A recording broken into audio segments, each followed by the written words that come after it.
जितना कम नमक आप खाएंगे उतनी अच्छी आपकी सेहत होगी। ये मैसेज अब इतना ज्यादा रिपीट हो चुका है कि लोग अब इसे एक साइंटिफिक फैक्ट समझ बैठे हैं। देखिए, मेडिकल साइंस में कभी भी कोई चीज एब्सोल्यूट नहीं होती है, इंडिविजुअली वेरी करती है। नमक के बारे में भी यही सबसे बड़ी गलती की जा रही है। इसकी मिसाल आप इस तरह समझ लें कि इंसानी जिस्म एक शहर की मानिंद है, एक इलेक्ट्रिकल सिटी है जिसमें सोडियम या नमक, इसमें बिजली की तारें और पानी करंट है। अब अगर ये बिजली की तारें नहीं होंगी तो करंट का क्या फायदा? करंट का बहाव नहीं हो पाएगा। तो ज्यादा पानी बगैर नमक के सिस्टम को फ्लड कर देता है और इसका एक बहुत अहम पहलू होता है हार्मोनल रिस्पांस। जब आप एक लंबे अरसे तक रोजाना रूटीन में अपना नमक कम कर देते हैं तो जिस्म इसे एक इमरजेंसी सिग्नल समझता है और एक हार्मोन एक्टिवेट होता है जिसका नाम है रेनिन एंजियोटेंसिन एल्डोस्टेरोन सिस्टम या एक्सिस।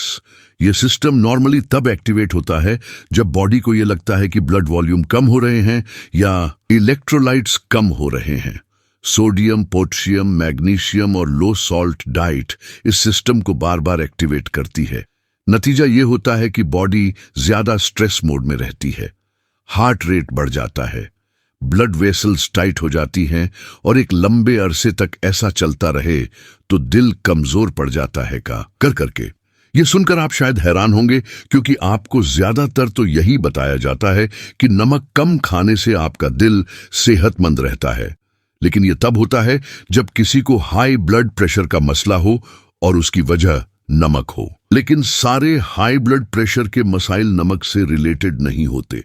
एक मेडिकल एग्जाम्पल हम देखते हैं। एक 45 साल का पेशेंट है, ऑफिस की जॉब करता है, डेस्क जॉब करता है, स्ट्रेस ज्यादा है, लेकिन नमक का इस्तेमाल नॉर्मल करता है, लेकिन उसका ब्लड प्रेशर फिर भी हाई होता है। तो इस केस में नमक प्रॉब्लम नहीं है बल्कि स्ट्रेस हार्मोनस है।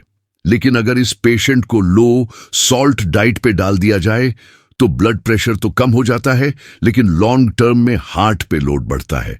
दूसरा अहम पॉइंट है इंसुलिन रेजिस्टेंस, इंसुलिन की खराबी।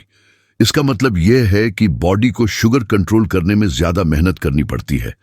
कम नमक खाने से सेल्स की इंसुलिन सेंसिटिविटी अफेक्ट होती है और रिसर्च ये शो करती है कि लो सोडियम डाइट इंसुलिन रेजिस्टेंस को बढ़ाती है। यही वजह है कि कुछ लोग जब कम नमक वाली डाइट फॉलो कर रहे होते हैं तो उनकी फास्टिंग ग्लूकोज आहिस्ता आहिस्ता बढ़ना शुरू हो जाती है और इस तरफ किसी का ध्यान ही नहीं जाता।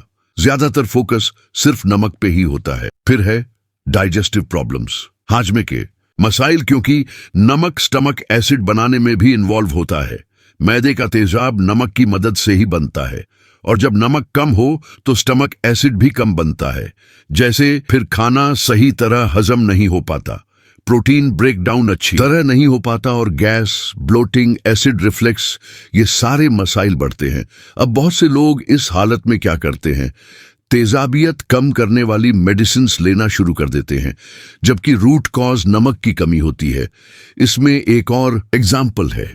एक लेडी है, घर का बना खाना खाती है, जंक फूड नहीं खाती, प्रोसेस्ड फूड नहीं खाती, क्लीन ईटिंग करती हैं, लेकिन फिर भी हर खाने के बाद इन्हें हैवीनेस,